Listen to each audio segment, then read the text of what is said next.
우리 친구들 안녕하세요. 우리 친구들을 사랑하는 해피타이거 피거 목사님이에요. 안녕하세요, 피거 목사님. 오늘 이 예배 시간에도 하나님을 만나는 귀한 시간이 되길 바랍니다. 우리 친구들은 약속을 잘 지키나요? 그럼요. 약속은 꼭꼭 지켜야 하는 거라고 그랬어요. 그래요. 소리가 얘기해준 대로 약속은 꼭 지켜야 해요. 그런 의미에서 오늘은 목사님이 약속에 관한 재미있는 이야기를 해줄게요. 어떤 이야기예요? 너무너무 기대돼요. 기사에 나왔던 얘긴데요. 한 시리얼 회사에서 파마 시리얼을 출시했다는 기사였어요. 여러분, 파마 시리얼 어떤가요? 우리 친구들은 먹고 싶나요? 파마 시리얼이요? 파맛이라니 너무너무 이상할 것 같아요. 그런 걸 먹고 싶어하는 사람이 있을까요? 그렇죠. 목사님도 그렇게 생각했어요. 그런데 궁금하지 않나요? 시리얼 회사는 대체 왜 아무도 먹고 싶어 하지 않은 파마 시리얼을 만들었을까요? 잘 모르겠어요. 뭔가 특별한 이유가 있는 것 같은데. 오, 맞아요. 거기엔 특별한 이유가 있었답니다. 어떤 이유인데요? 그건 바로 약속 때문이었어요. 약속이요? 네, 시리얼 회사가 소비자들이랑 한 약속이 있었거든요. 시리얼 회사에서는 2004년 이벤트로 소비자들에게 초코맛 시리얼과 파맛 시리얼 중 어떤 맛 시리얼이 먹고 싶은지 조사를 했대요. 그리고 당연히 사람들이 초코맛 시리얼을 먹고 싶다고 할 줄 알았는데 설마 사람들이 파맛 시리얼이 먹고 싶다고 한 거예요? 딩동댕. 사실 사람들은 진짜 파마 시리얼을 먹고 싶었던 건 아니었어요. 그냥 재미로 파마 시리얼을 선택했던 거죠. 그런데 놀라운 건 시리얼 회사가 2004년도에 소비자랑 했던 약속을 지키기 위해서 파마 시리얼을 만들기로 결정했다는 거예요. 2004년이면 무려 16년 전에 한 약속이잖아요. 그걸 지킨 거예요? 정말 대단하죠. 목사님은 이 기사를 보면서 비록 시간은 많이 지났지만 끝까지 약속을 지키는 회사의 모습을 보고 고객들의 신뢰를 얻었을 것이라고 생각했어요. 왜냐하면 약속을 지켰으니까요. 소리, 초비, 그리고 우리 친구들, 약속을 지킨다는 건 정말 중요한 일이에요. 작게 보이는 약속일지라도 그 약속을 통해 서로에게 믿음을 줄 수 있고 신뢰감과 기대감을 가질 수 있으니까요. 그런데 이 약속은 사람과 사람 사이에서만 중요한 게 아니랍니다. 그럼요. 약속은 하나님과의 관계에서도 정말 중요해요. 하나님과의 관계에서도요?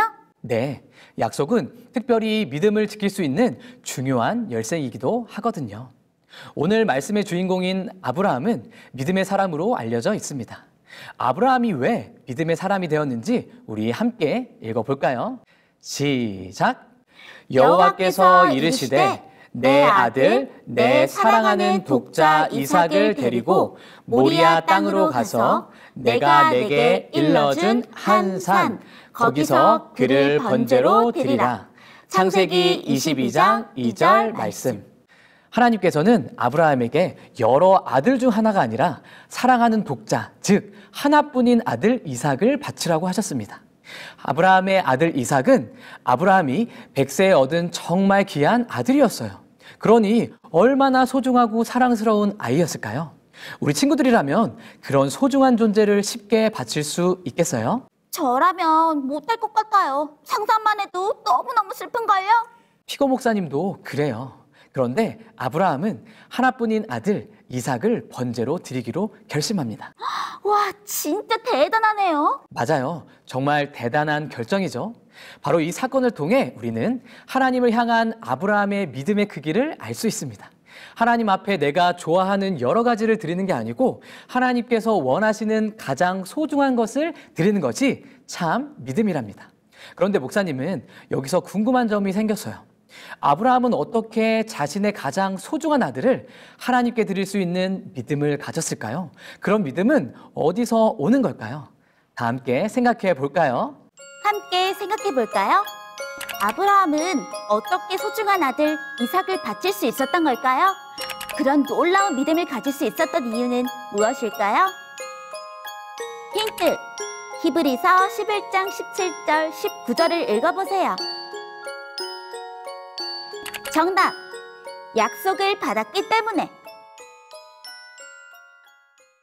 아브라함은 순간적인 감정 때문에 이삭을 드린 것이 아니었습니다. 바로 하나님이 그에게 주신 약속이 있었기 때문에, 그리고 그 약속을 믿었기 때문에 이삭을 드릴 수 있었던 거죠. 약속이 있었기 때문에, 그 약속을 믿었기 때문에 이삭을 드릴 수 있었다.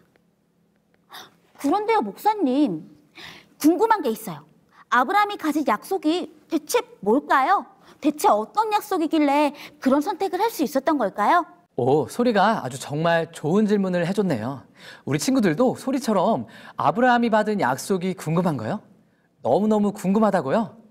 아브라함이 받은 약속은 바로 하나님께서 능히 이삭을 죽은 자 가운데에서 다시 살리신다는 약속이었답니다.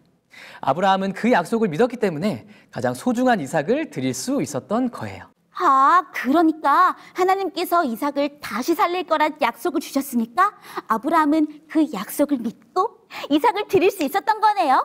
하나님께서는 약속을 꼭 지키시는 분이니까요. 정답이에요. 소리가 말해준 것처럼 하나님께서는 약속을 꼭 지키시는 분이에요. 그래서 여기 있는 이 성경을 우리는 약속의 책이라고 부른답니다. 약속의 책이요? 네, 구약, 신약이라고 할 때 이 약이 바로 약속할 때의 약자거든요. 구약은 예수님께서 이 땅에 오신다는 초림의 약속, 신약은 예수님께서 이 땅에 다시 오신다는 재림의 약속이에요. 예수님이 초림하신 것처럼 예수님께서는 반드시 이 땅에 다시 오실 거예요. 그러니 성경은 처음부터 끝까지 약속에 관한 책이고, 성경을 통해 약속을 지키시는 하나님을 믿을 수 있게 될 거예요. 성경은 약속에 관한 책이다. 그럼 목사님, 하나님께서는 소리한테도 아브라함에게 주신 것처럼 멋진 약속을 해주신 거네요? 그럼요. 소리가 말한 것처럼 하나님께서는 우리에게도 약속을 주셨어요. 하지만 어떤 친구들은 나는 믿음이 없는 것 같은데 어떻게 해야 믿음을 가질 수 있나요? 라고 생각한 친구들도 있을 거예요. 또 저는 노력을 했는데도 믿음이 잘 자라지 않는 것 같아요 라고 생각하는 친구들도 있을 거예요. 하지만 그렇다고 절대 실망하면 안 됩니다. 왜냐하면 믿음은 내가 노력해서 갖는 게 아니기 때문이에요. 믿음은 내 노력으로 얻는 게 아니라고요? 네, 믿음은 약속을 바라봄으로 얻을 수 있고, 믿음은 약속을 바라봄으로 지킬 수 있는 거예요. 그러니 우리는 하나님의 약속을 바라봐야 해요. 아브라함에게 약속을 주시고 이루신 하나님께서는 오늘 우리에게도 믿음을 더하시기 위해 수많은 약속들을 성경에 주셨습니다. 그런 의미에서 우리도 성경을 통해 하나님께서 이루신 약속을 바라보고, 또한 믿음의 조상 아브라함처럼 소리와 초비, 그리고 우리 친구들도 믿음을 가진 친구들이 되어야겠죠? 네. 네, 그럼 약속을 받은 아브라함의 이야기를 꼭꼭 기억하면서 오늘 수업을 마치도록 하겠습니다. 감사합니다, 목사님. 안녕! 소리의 일기. 아브라함은 하나뿐인 소중한 아들 이삭을 하나님께 드렸다. 아브라함에게는 놀라운 믿음이 있었기 때문이다. 그것은 하나님께서 이삭을 다시 살리실 거란 약속에 대한 믿음이었다. 그래서 우리는 아브라함을 믿음의 조상이라고 부른다. 하나님께서는 우리에게도 약속을 주셨다. 소리도 아브라함처럼 하나님께서 주신 약속을 믿고 싶다. 소리의 일기 끝. 사랑의 아버지 하나님, 사랑의 아버지 하나님, 약속을 지키시기 위해 예수님을 이 땅에 보내주셔서 감사합니다. 예수님을 이 땅에 보내주셔서 감사합니다. 우리도 예수님을 따라 약속을 지키는 모두가 될 수 있도록 인도하여 주세요. 주세요. 예수님의 이름으로 기도합니다. 아멘. 아멘.